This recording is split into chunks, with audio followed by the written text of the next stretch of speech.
I'm ready to just dive into the series and just go for it and power through and just finish it all in one. I love them so much, I will never get rid of them. He's a tough dude. Read it, basically. Hello and welcome back to another video. My name is Kizzy and today I'm going to be doing series that I am most excited to finish in 2022, or just in general, the ones that I just really want to finish because they're just so good. I've read either the first ones or most of them. A few of them I've read most of them, but it's just taken me a heck of a long time to get to that last book, even though I am really excited about them. And a couple of other ones are like new reads that I'm really excited about. And I have one kind of curveball because I wasn't actually going to ever finish the series, but then I decided randomly to start listening to the audiobook of the first book again. I read it in person last time and I just started the audiobook and I actually got really into it. So I stopped the audiobook and I thought, you know what, I'm going to reread it properly and then finish the series. So a little bit of a curveball there. So, starting off with one of my new, I think, well, bit preemptive to say I've only read the first book in the series, and it is one of those ones that it's got like multiple trilogies and duologies and standalones within the same kind of world. I don't know how much they relate, I haven't really dug into it too much, but I've read the first book in the series and it was incredible, and that is The Blade Itself by Joe Abercrombie. I have already bought, I know I said about my rules about buying two books, reading two books and buying one last video. I may have bent the rules ever so slightly already, and I know it's only like when was it? It was like the 15th of the month when I did this, but I will stick to it. It will just be delayed. This makes no sense if you haven't seen that video, but I bought both of them basically, even though I haven't read 4 books to buy these 2 books, but it'll work out. I just couldn't not because I just want to read them straight away. So once I finish the book that I'm currently reading, I'm going to pick up this one straight away, and that is Before They Are Hanged. And then the last book in the trilogy is The Last Argument of Kings. There's no it's just Last Argument of Kings, but there you go. And they are quite, well, they're not like too chunky, like 500 to 600 pages. This one is 600 to 700 pages long. So they're like mediocre chunky for a fantasy series. But this follows multiple points of views. We have Logan, who is that kind of this notorious Northern Highlander kind of rough dude. It's a little bit darker than that because it is kind of a grimdark fantasy, so he's a tough dude. But we got to like see some kind of unknown power that he has at the end of this book, which I'm very intrigued to find out more, because he's actually like the nicest person ever. So the kind of like theology that's come around him, like he's told to children as like bad person, like bedtime stories to get them to go to sleep because otherwise he's going to come and kill them, that kind of thing. So he's kind of very notorious for like really bad killings and like destructions of cities, that kind of thing. And then we also have Giselle, who I kind of love to hate.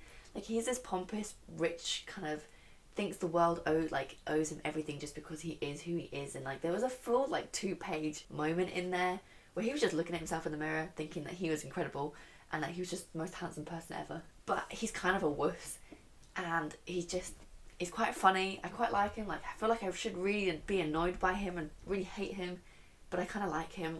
So I'm intrigued to see how he goes. Then we have Gulkta. It's one of those ones that I never actually pronounce in my head. I just like read the word.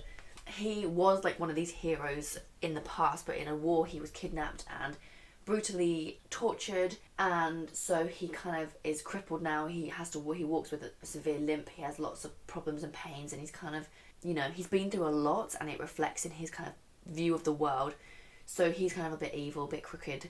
Well, not crooked. He works for the city, and he's trying to get rid of like criminals, but kind of in a way that he doesn't really care about it. He's just kind of, he will do what he needs to do, and he will torture people to get the information that he's needed, or the fake information that's needed by the people that employ him. So but I think he's got a softer side that will come out a little bit more as we read on.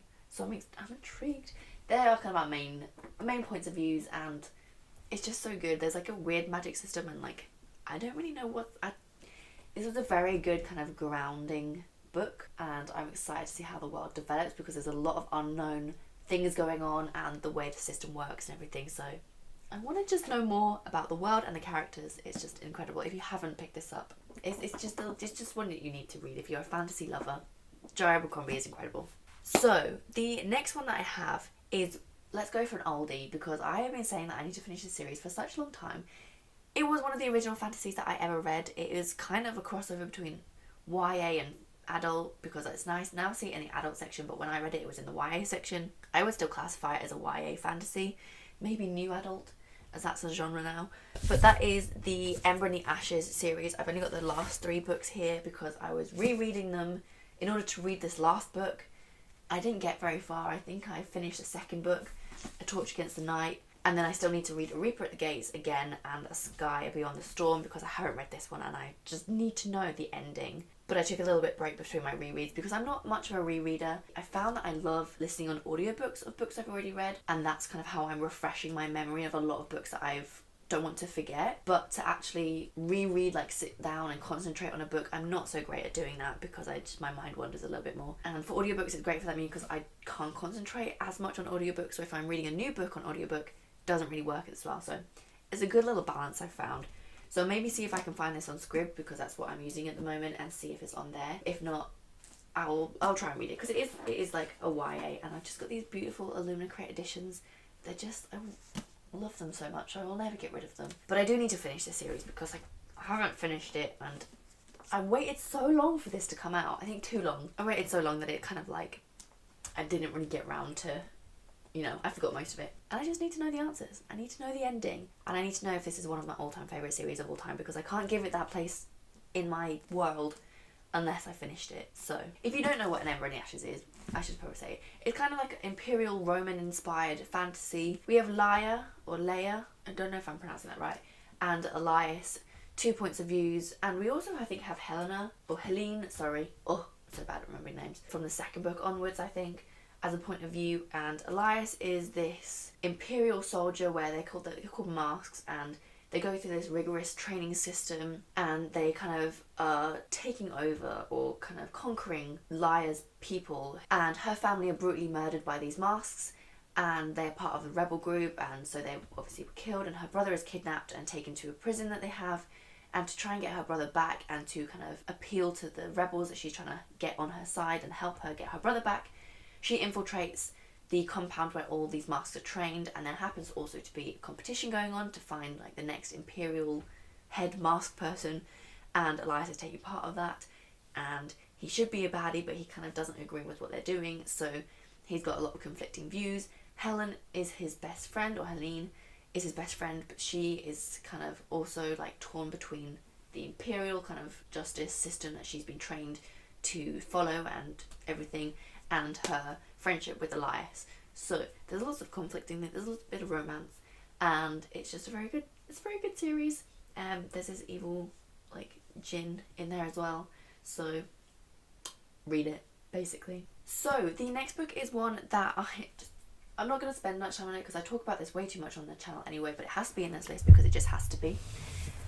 And that is obviously Rhythm of War in Stormlight Archive. This is not obviously the end of the series.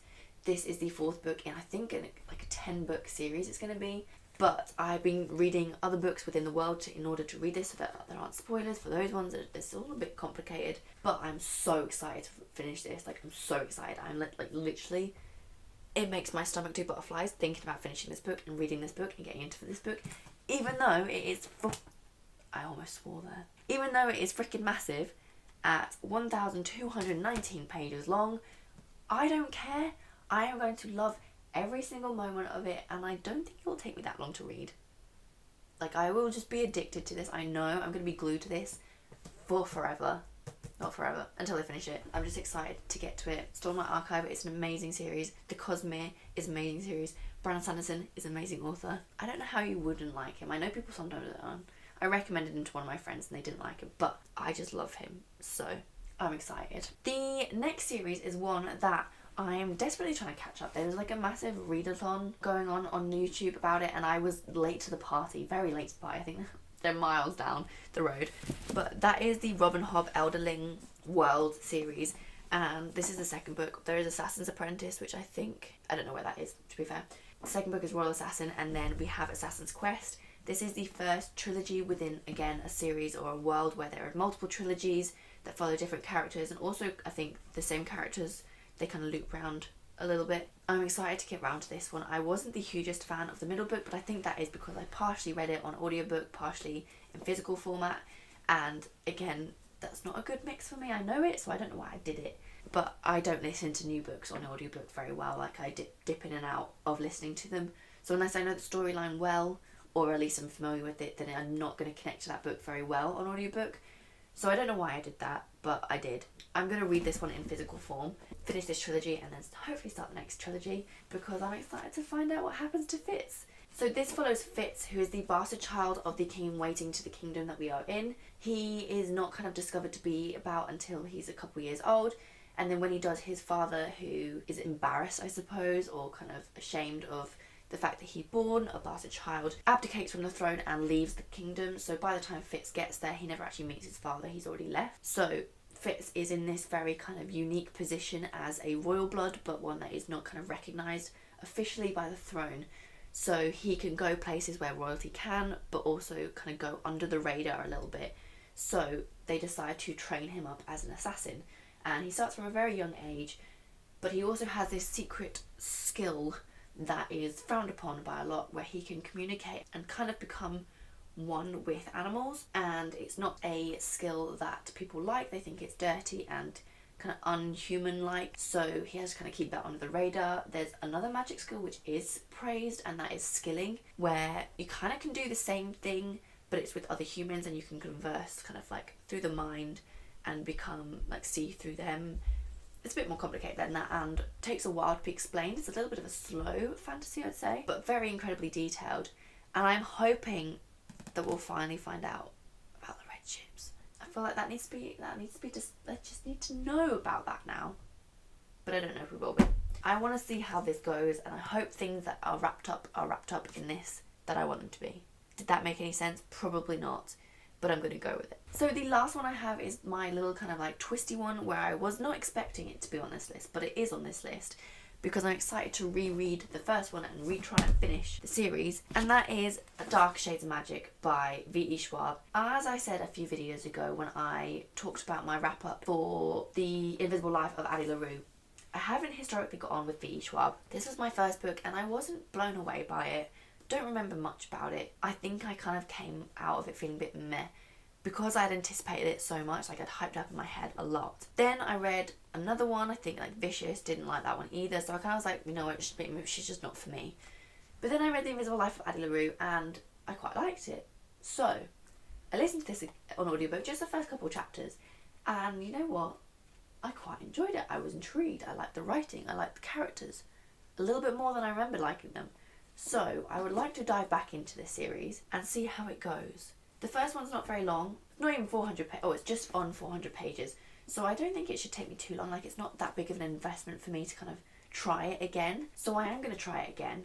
And then I already, because I do this all the time, and it's a habit I should not do because I was just excited. I thought I was going to love it. I have bought the other 2 books in this series already. Like, I've had these for like 4 years now. So I'm ready to just dive into the series and just go for it and power through and just finish it all in one, maybe not one sitting, but like one kind of like doof doof doof, and see how it goes.